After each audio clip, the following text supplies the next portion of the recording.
नमस्कार, मेरा नाम है हेमंत और आप देख रहे हैं द न्यूज़ वाला नेटवर्क। हमारे साथ मौजूद हैं कांग्रेस की प्रवक्ता श्री रश्मि चौधरी जी, जो कि अध्यक्ष भी है महिला आयोग में। तो यहाँ पर ज्ञापन सौंपा गया है एसडीएम मैडम महोदय को। किस विषय पर महोदय को जो ज्ञापन सौंपा है आपने? जो भाजपा के विधायक हैं महेश नेगी जी, जो हमारी महिला प्रतिभा के साथ में जो उत्पीड़न हुआ है और जो यौन शोषण हुआ है उसका, उसी के तहत हमने आज एसडीएम को ज्ञापन सौंपा है और हमने न्याय मांगा है कि हमारी महिला को न्याय मिलना चाहिए।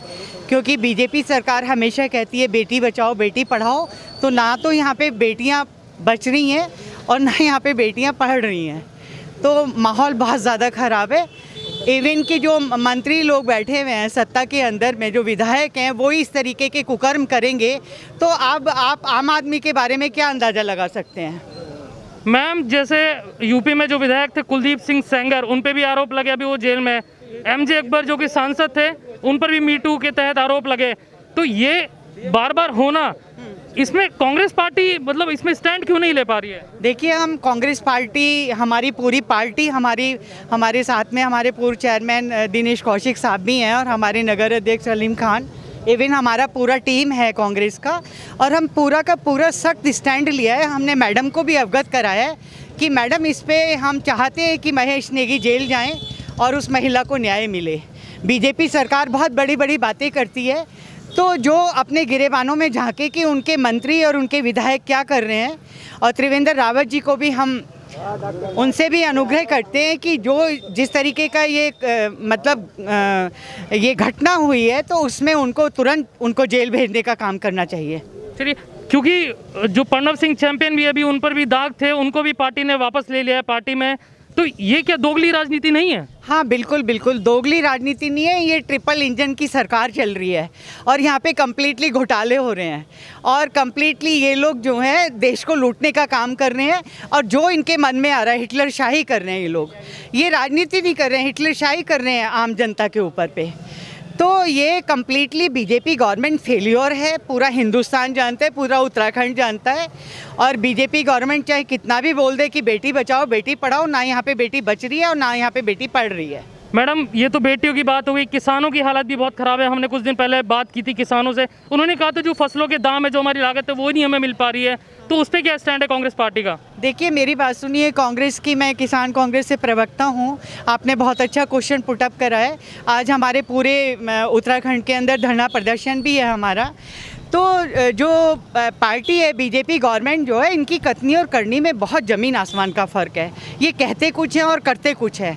इन्होंने बहुत बार वायदे किए, बट वो जो वायदे हैं वो फाइलों में ही सिमट के रह जाते हैं। इनकी इम्प्लीमेंट ज़मीन पे कुछ नहीं है और किसान इस समय त्राही त्राही कर रहा है और आत्महत्या कर रहा है। और मतलब कि उनके घरों में जो सबके अन्नदाता हैं, उनके घरों में उनके बच्चे पालने के लिए उनके पास पैसे नहीं है, फीस भरने के लिए पैसे नहीं है। तो ये ना तो किसान हितैषी गवर्नमेंट है, ना ये व्यापारी हितैषी गवर्नमेंट है, ना ये बेटी बचाओ बेटी पढ़ाओ का जो इन्होंने स्लोगन दे रखा है, ना ये इनके हितैषी हैं। तो ये तो कम्प्लीटली जो राजनीति कर रहे हैं, हिटलर शाही की राजनीति कर रहे हैं और इनकी कथनी और करनी में ज़मीन आसमान का फ़र्क है। इनकी योजनाएं जो हैं कम्प्लीटली कांग्रेस के टाइम की योजनाएं, जो इन्होंने अपना नाम लेके, और वो भी वो इम्प्लीमेंट नहीं कर रहे ज़मीन पे, वो खाली कागजों में चल रही हैं इनकी योजना। मेरा आखिरी सवाल रोजगार को लेकर, उत्तराखंड में जो युवा हैं वो रोजगार के लिए तरस रहे हैं, चाहे वो फॉरेस्ट गार्ड की भर्ती का घोटाला हो, उस पर भी अभी तक कोई रिजल्ट सामने नहीं आया, कोई एग्जाम नहीं हो रहे, तो उस पर क्या स्टैंड है आपका? देखिए, मेरी बात सुनिए, हर जगह घोटाले हो रहे हैं। युवाओं को हमारे रोज़गार नहीं मिल रहा है। युवा इस समय इतना ज़्यादा परेशान है कि वो घर में होते हैं तो घर में पेरेंट्स बोलते हैं कि तुम कुछ करो, और सरकार ने बिल्कुल मतलब कि अपनी आंखें बंद कर रखी हैं और ये खाली बातें कर रहे हैं कि हम ये, और इतनी बड़ी बड़ी बातें करके कि इतने युवाओं को रोज़गार देंगे। कितने युवाओं को रोज़गार दिया यहाँ पे? हर आदमी युवा रोज़गार बेचारा परेशान होता हुआ घूम रहा है। तो इनकी कथनी और करनी में बहुत फ़र्क है और ये लोग जो हैं कम्प्लीटली फेलियर गवर्नमेंट है ये बीजेपी गवर्नमेंट। और हमारी कांग्रेस एकजुट है और कहीं पे भी कोई भी हम घटना देखेंगे, चाहे वो किसान से रिलेटेड है, चाहे महिलाओं से रिलेटेड है, चाहे व्यापारियों से रिलेटेड है, चाहे हमारे युवाओं से रिलेटेड है, हम धरना प्रदर्शन करेंगे, क्योंकि अभी थोड़ा डिस्टेंस मेंटेन का वो चल रहा है, तो हम 15-20 लोग ही आए हैं यहाँ पर, और नहीं तो हम लोग बिल्कुल सड़कों पे उतरेंगे समाज के लिए। 2022 को लेके जैसे विधानसभा में चुनाव है, क्या रणनीति कांग्रेस की, किस वायदों के साथ जमीन पर उतरेगी कांग्रेस? देखिए, कांग्रेस ने की कथनी और करनी में कोई फ़र्क नहीं है। कांग्रेस जो है हिंदू मुस्लिम सिख ईसाई सबको साथ लेके चलती है, बट बीजेपी जो है उन लोगों ने ये बदनाम कर दिया कि कांग्रेस तो जो है मुसलमानों को लेके साथ चलती है। हमारा ये नहीं है, हमारा हिंदुस्तान है, ये हिंदुस्तान में ये गुलदस्ता है हिंदू मुस्लिम सिख ईसाई का। हम सबको साथ लेके चलते हैं, सबको साथ मिला के चलते हैं, और हमारा एजेंडा होगा कि हर युवा को नौकरी मिले, हर बेटी की रक्षा हो, हर व्यापारी को व्यापार करने के लिए सारी सुविधाएं मिले, बेरोज़गारों को रोज़गार दिया जाए। हम सारे स्टैंड के साथ उतरेंगे। और जहां तक प्रणव सिंह का है, तो देखिए 13 महीने में इन्होंने मतलब इतने बड़े बड़े वो करके निष्कासन किया और अब फिर वापस ले लिया, तो इनका तो जनता जानती है। देखिए, इनको मतलब कहने की ज़रूरत नहीं है, इनकी कथनी और करनी भैया बहुत ही, इनका तो ईश्वरी मालिक है। हमारे साथ पूर्व चेयरमैन श्री दिनेश कौशिक जी हमारे साथ हैं, जो ज्ञापन सौंपा गया, क्या स्टैंड है सर उस पर? जो ज्ञापन आज माननीय एसडीएम महोदय को सौंपा गया, प्रदेश के अंदर महेश नेगी भाजपा के विधायक हैं द्वाराहाट से, उन्होंने एक महिला का 3 साल से उत्पीड़न किया हुआ है। उसके एक बच्ची पैदा हुई है, उस बच्ची को उसके पालन पोषण के लिए जब उसने उसका हक मांगा तो उसके साथ में उसे धमकी दी गई, जान से मारने की धमकी गई। वो थाने में अपनी रिपोर्ट दर्ज कराने गई, उसका मुकदमा नहीं लिखा गया, उसकी एफआईआर नहीं लिखी गई। जब वो हाई कोर्ट में अब गई हुई है, हाई कोर्ट में 2 तारीख लगी हुई है उसकी। लेकिन हम चाहते हैं कि इस प्रदेश के अंदर जो ऐसे हालात, ऐसे बलात्कारियों को ये प्रदेश की भाजपा सरकार बचा रही है, उनकी तुरंत गिरफ्तारी हो और उस महिला को न्याय मिले, उसकी बच्ची जो है उसको न्याय मिले।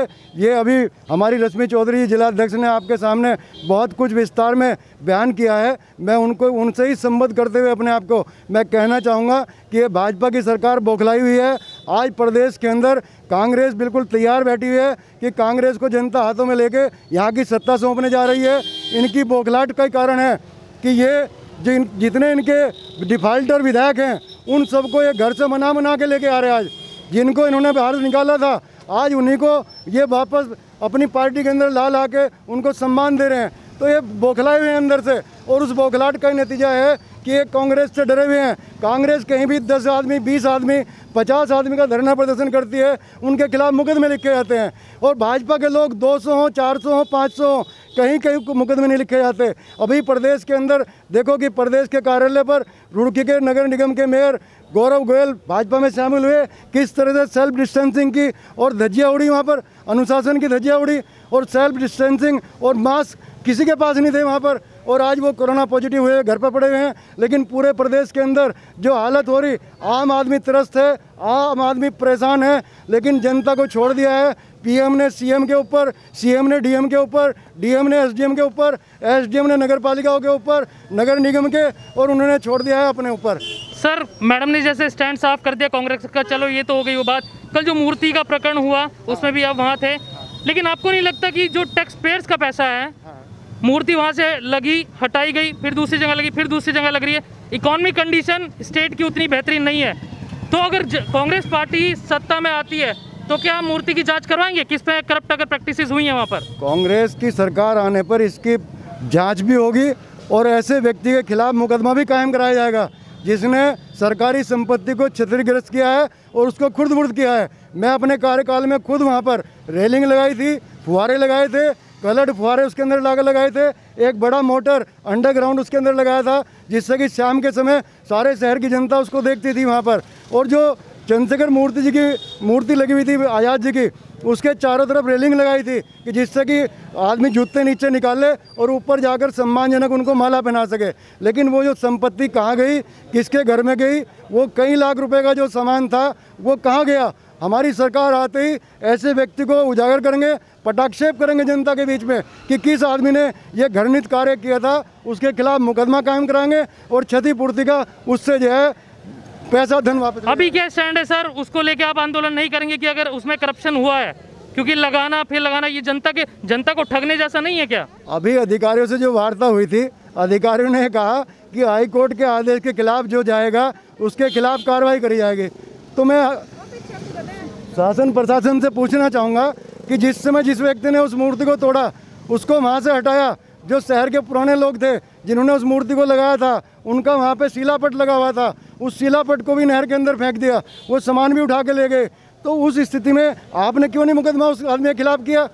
आज हम लोग यदि गुनाह करेंगे तो 50% के गुनहगार तो पहले वाले भी हैं, वो तो 100% के हैं। लेकिन कांग्रेस का स्टैंड साफ, सत्ता में आते हैं तो जांच करवाई जाएगी? जांच करवाई नहीं जाएगी, इनको सजा दिलाई जाएगी। बहुत बहुत शुक्रिया सर।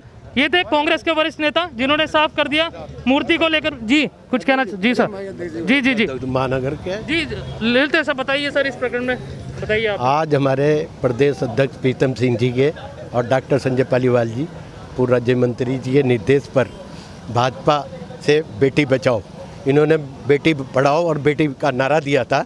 ये सब जितने भी भाजपा के हैं, जितने भी उठा के देख लो, आप तो पत्रकार बंधु हैं, आप उठा के देख लो, इतिहास में सबसे ज़्यादा बलात्कार भाजपा पार्टी कर रही है। सर MJ अकबर के बारे में मैंने बात की, मी टू मूवमेंट, उनके ऊपर लगे आरोप, तो अभी भी वो संसद में बैठते कि मंत्री से तो उन्हें हटा दिया गया था।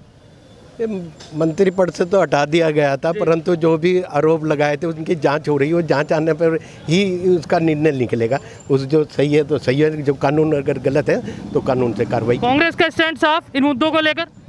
कानून तो है नहीं, कानून के साथ जो भी कोई न्याय होगा, जो जांच हो रही उस पर जो भी निर्णय होगा उस पर। अगर कांग्रेस पार्टी में आने वाले समय में कोई ऐसी अगर करता है तो पार्टी बाहर का रास्ता दिखाएगी? जो गलत होगा बाहर का रास्ता दिखाया जाएगा, उसके साथ कोई बर्दाश्त नहीं की जाएगी। हमारे साथ जो है न्याय जो है, कांग्रेस की पार्टी एक न्याय और सच्ची पार्टी है, उसी के आधार पर हम लोगों की सेवा कर रहे हैं। बहुत बहुत शुक्रिया सर हमें समय देने के लिए। सर भी हमारे साथ मौजूद हैं, इनसे भी जानते हैं। जी सर। देखिए, अब तक आप लोगों ने भी मीडिया से हैं, मोस्टली आपने देखा होगा कि मोस्टली क्रिमिनल्स या इस तरीके के जो लड़की विरोधी या लांछन जितने लगे होंगे, मोस्टली आपको ये बीजेपी के लीडर्स ही मिले होंगे। अगर आप कांग्रेस की हिस्ट्री उठा के देखें तो अगर किसी पे ब्लेम लगा तो वो जनाधार, उसका जब जांच हुई तो जांच में वो निष्पक्ष निकल के आया है। लेकिन कांग्रेस ने अपने आदमी पे अगर किसी पर लगा तो इमीडिएट एक्शन लिया, जबकि बीजेपी का सिर्फ काम क्या है? शेल्टर देना, बचाना, सिर्फ बचाने का काम है। हमारा कहना ये है कि अगर किसी आदमी के ऊपर एलिगेशन लगता है तो आप निष्पक्ष जांच क्यों नहीं करते? हटा दो ना उसे, तुरंत पद से हटाओ, उसके ऊपर कार्रवाई करो।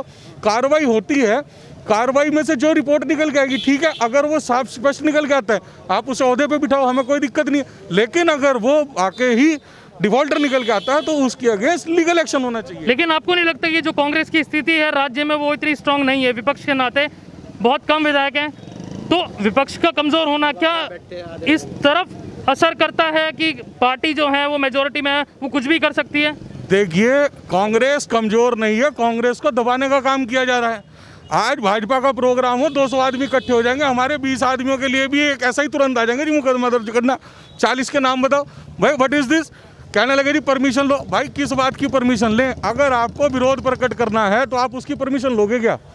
आपको शादी ब्याह की तो परमिशन चाहिए। हम ऑपोजिशन में हैं, कांग्रेस पार्टी है, कोई टुच्चा मुच्चा दल नहीं है, राष्ट्रीय पार्टी है, सबसे पुरानी पार्टी है। अगर वो हम लोग क्रिटिसाइज कर रहे हैं, आप लोगों को दिक्कत क्या है? कांग्रेस कमज़ोर ना थी ना है, ये लोग घबराए हुए हैं हम लोगों से। इन्हें पता है कि अगर ये सड़क पे खुल के अपोज करेंगे तो इनके जितने कपड़े हैं, ये जो सफ़ेद कॉलर वाइट कॉलर बने बैठे हैं, ये सारे के सारे उतर जाएंगे। ये नकाब पोस्ट जितने लगाव लगा के बैठे हैं टोटली नंगे हो जाएंगे जनता के बीच में, और इनके पास कोई मुद्दा नहीं बचेगा सरकार में जाने का। तो कांग्रेस अगर सत्ता में वापस आती है तो किन मुद्दों के साथ आएगी सर? जाहिर सी बात है, बेरोजगारी, करप्शन और ये हमारी महिला के साथ उत्पीड़न, विकास को लेके। और आप लोगों, मैं तो कहता हूँ जनता ने देखा है जो विकास हुआ, आप ऑल ओवर इंडिया की नहीं, मैं तो चलो यहाँ खड़े हूँ उत्तरांचल की बात करता हूँ।